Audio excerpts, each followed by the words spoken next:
वो दो हरामी दोस्त। बिहार के बक्सर जिले के महाराजगंज गांव में, जहां सुबह मुर्गे नहीं औरतों की आवाजें और देसी रेडियो का शोर उठता था, वहां दो लौंडे मशहूर थे, प्रकाश और पंकज। दोनों का बचपन एक साथ बीता। स्कूल के दिनों से ही गाढ़ी दोस्ती थी और गालियों में मिठास भी थी। प्रकाश लंबा, मेहनती लेकिन मूडी, थोड़ा सा गुस्सा लेकिन दिल का बेहद साफ। पंकज दिमाग से तेज, जुबान से और भी तेज, थोड़ा चालाक, थोड़ा बातूनी पर निभाने वाला। गांव में लोग कहते थे, इन दोनों को साथ देख लो, समझो कि महाभारत और रामायण दोनों एक साथ चल रहे हैं। जब एक साथ होते तो मजाक, गालियां, ठहाके और कभी कभी लात भूसे भी चलते, पर अगले ही दिन फिर साथ।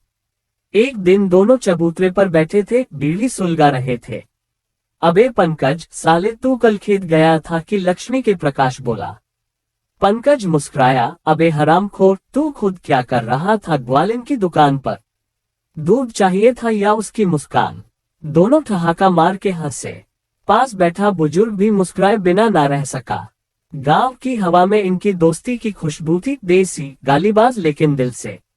लक्ष्मी गांव की चुप मोहब्बत। लक्ष्मी गांव की वही लड़की जिसकी मुस्कान किसी को भी 2 मिनट के लिए पागल बना दे। सीधी सादी लेकिन दिल तोड़ने में बिना आवाज करती थी।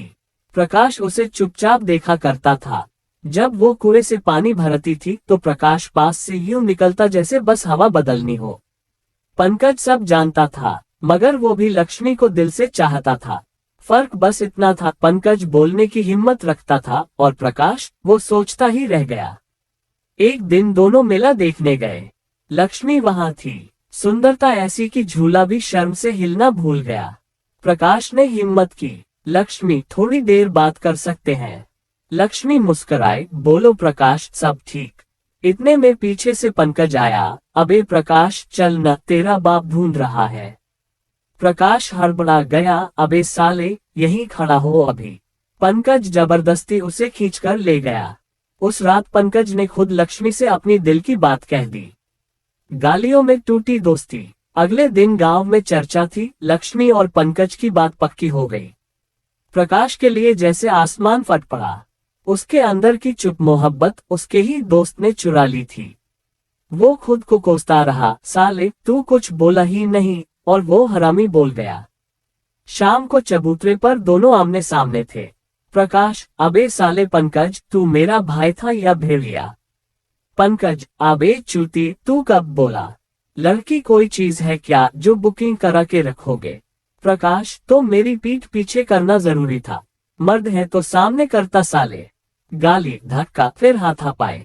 लोगों ने अलग किया, पर उस दिन से दो जिस्म एक जान वाले ये दोस्त दो अलग राहों के मुसाफिर बन गए। गांव की राजनीति, लड़कियों की चालाकी। लक्ष्मी को शुरू में पंकज अच्छा लगा, बोलने वाला, हंसाने वाला। लेकिन कुछ महीनों में उसे पंकज का चालाक दिमाग चुभने लगा। उसकी बातों में मिठास थी, मगर काम में मतलब। लक्ष्मी ने बात धीरे धीरे कम कर दी। पंकज परेशान होने लगा। उसने एक दिन गुस्से में कह दिया, तू भी वैसी ही निकली जैसी बाकी सब। लक्ष्मी ने जवाब दिया, और तू भी वैसा ही निकला जैसा प्रकाश कहता था। धोखेबाज। इधर प्रकाश अब गांव में अकेला रहने लगा था। खेत में दिन भर काम, शाम को चुपचाप बीड़ी और गालियां, साला पंकज, हरामी, भोसड़ी वाला धोखा दिया। उसके अंदर की आग अब बुझती नहीं थी, पर वो अभी भी किसी से कुछ नहीं कहता। बस रोज बांस की झाड़ी के पास जाता, जहां कभी लक्ष्मी से बात करने की सोचता था। भाग बाढ़, भय और असली मर्दानगी। सावन आया, बारिश बेकाबू हुई, गंगा का पानी चढ़ आया। गांव में बाढ़ की स्थिति बन गई, कई घर डूबने लगे। एक दिन पंकज का छोटा भाई गोलू नहर की तरफ चला गया और फिसलकर पानी में गिर पड़ा। पंकज चीखा, कोई बचाओ, मेरा भाई डूब रहा है। लोग दौड़े, पर कोई नहर में नहीं कूदा।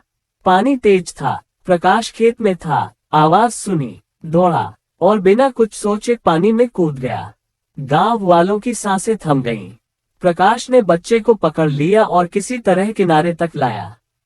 पंकज भाग कर आया, कांपते हुए, अबे प्रकाश, तू क्यों? प्रकाश भीगा हुआ, बीड़ी जलाते हुए, अबे साले, भाई तेरा है, लेकिन बच्चा हमारा गांव का है, और तू अभी भी मुझसे पूछ रहा है कि क्यों? पंकज फूट फूट कर रोने लगा। माफ कर दे यार, बहुत बड़ा हरामी निकला मैं। प्रकाश मुस्कुराया, अबे रो मत साले, ज्यादा करेगा तो थप्पड़ मार दूंगा। फिर वही चबूतरा, फिर वही बीड़ी। कुछ हफ्तों बाद गांव की चाय की दुकान पर दो बीड़ियां फिर साथ जल रही थीं। पंकज, अबे प्रकाश साले, लक्ष्मी फिर से गांव में दिखी है। प्रकाश, अबे छोड़ भोसड़ी को, अब न इश्क चाहिए न धोखा, बस बीड़ी और फसल। पंकज, और साली राजनीति। प्रकाश, वो तो हमारे खून में है रे झंडू। दोनों ठहाका मार के हंसे। पास बैठे बच्चे बोले, देखो प्रकाश भैया और पंकज भैया फिर से दोस्त बन गए। गांव की हवा फिर से ठिठोली करने लगी थी।